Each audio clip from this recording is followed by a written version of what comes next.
Umalis ka na. Umalis ka na, anak. Save yourself. Anak. I'm gonna get you out of here. Pag hindi ka umalis, pareho tayong mamatay dito. Pa, hindi ko kayo iiwan pa.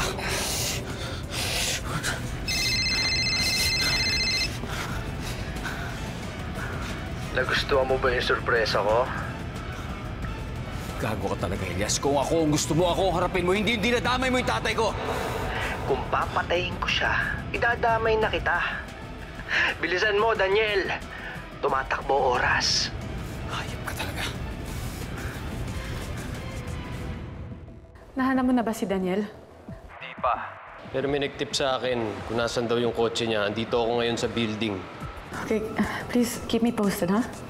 Sige.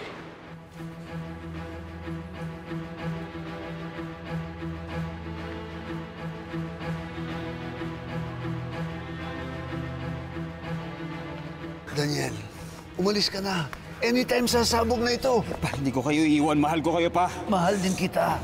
Kaya hindi kita hahayaan na mamatay ka rito. Daniel, sige na.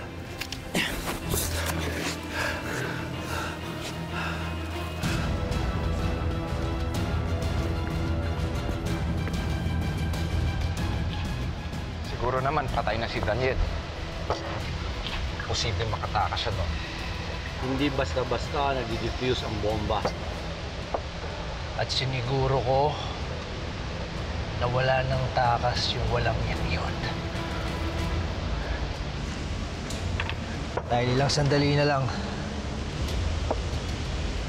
sasabog na ang bomba.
Sa wakas,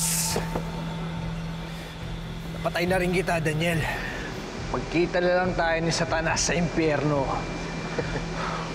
Paano yan? Wala nang gugulo dyan sa utak mo. Ang mahalaga ngayon, ang transaksyon. Makakagawa ka ng milyon-milyon para sa mga boss natin. Good shot ka ulit. Kung good shot man ako, damay rin kayo doon. Ibig sabihin lang nun, mas maraming pera para sa buong grupo natin. Woo! Yeah! Asahan namin yan, ha?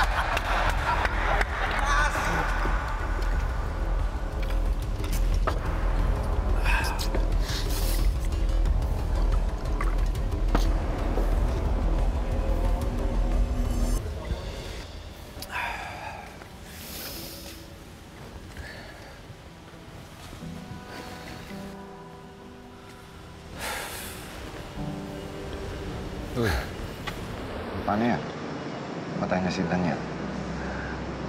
Nanap na mo.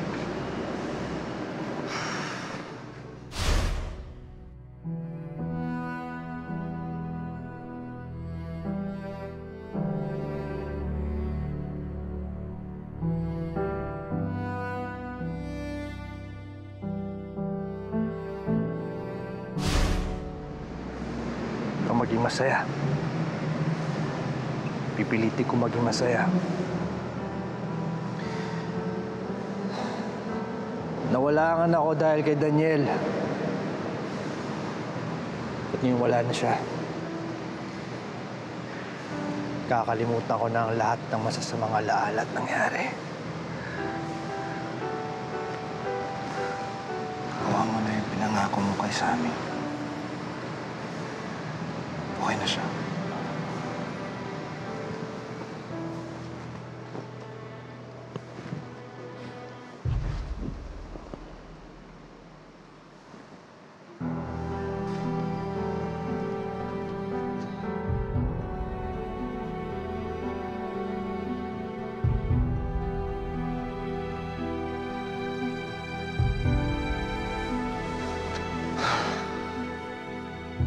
Sammy?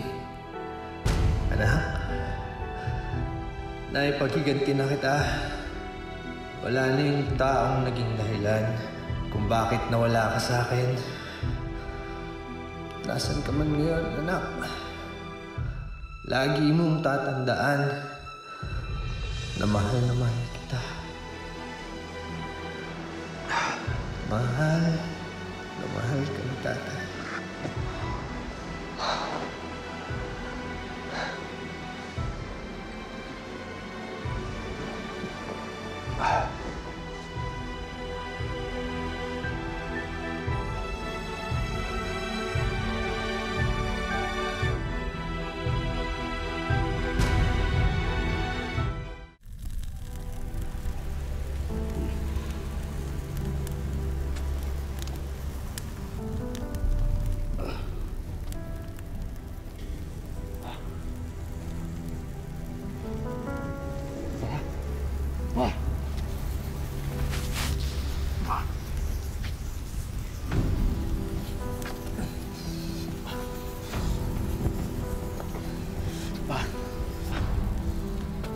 Pa!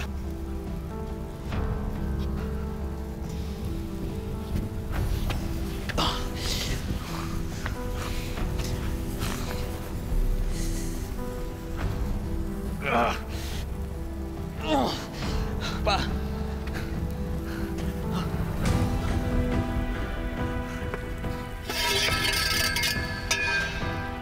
Kamusta po ang lagay ng tatay ko? He is still under observation. May critical leg wound siya.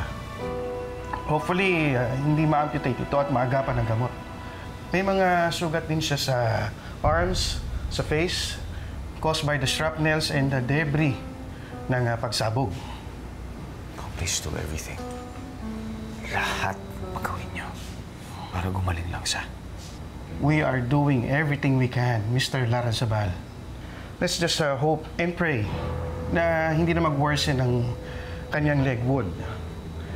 Kasi baka we are left with no choice at putulin ito. Now, if you'll excuse me, I'll do my rounds.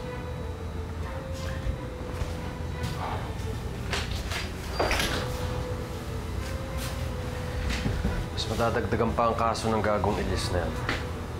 Yeah, but everything is useless kung hindi rin natin siya mahuhuli. Chief, gawin niyong lahat. Mahuli lang yung Ilis niyan. Kung kinakailangan halugugin ang buong Pilipinas, gawin niyo. Kasi kung hindi ako mismo gagawa, nung kinakailangan lumabas pa ako dito, gagawin ko. Walang tigil ang mga tauhan ko sa pagtugi sa kanya, Daniel. Dapat. Huwag na rin natin paalam sa media to. Dahil ayoko mabulilya sa galaw natin. Kausapin ko na rin yung abogado ko. Sasambahan namin siya ng lahat ng kaso na pwede. Para lalong wala na siyang kawala.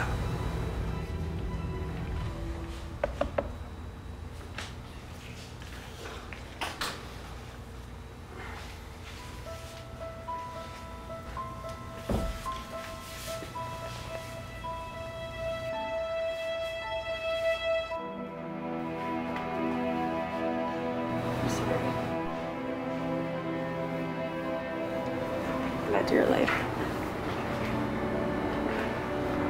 Serious. Siya may gawa ng lahat ng tao. I wanna help. Malala ng palala ang sitwasyon. Tulungan tayo para mahanap siya. Ano ibig mo sabihin? Everyone's getting affected na. Your family, mine. We need to stop him. Okay, I can hire a professional or a detective to cover all aspects. Para at least wala nang mapuntahan si Elias na walang sumusunod sa kanya.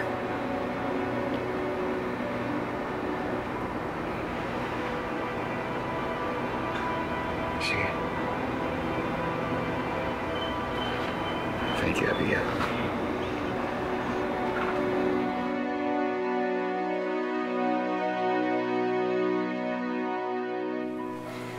Lord, please, iligtas niyo po si Daniel at ang tatay niya sa kapahamakan. Bigyan niyo rin po ng lakas ng loob ang pamilya niya para makayanan ang pagsubok na to. Diyos ko, mabubuti po silang mga tao. Handang tumulong ng walang kapalit. Sana po bigyan niyo pa po sila ng pangalawang buhay. Gabayan niyo po sila na huwag mawalan ng pag-asa. At kung ano man po ang kanilang pinagdaraanan ngayon, kayo na po ang bahala. Sana po maging okay si Daniel. Mailigtas niya ang tatay niya. Alam ko pong hindi niyo siya pababayaan. Marami na po siyang isinakripisyo para sa ibang tao. Para sa karamihan. Iligtas niya po siya dahil alam kong marami pa siyang magagawa. Lalo na sa pamilya niya at sa mga mahal niya sa buhay.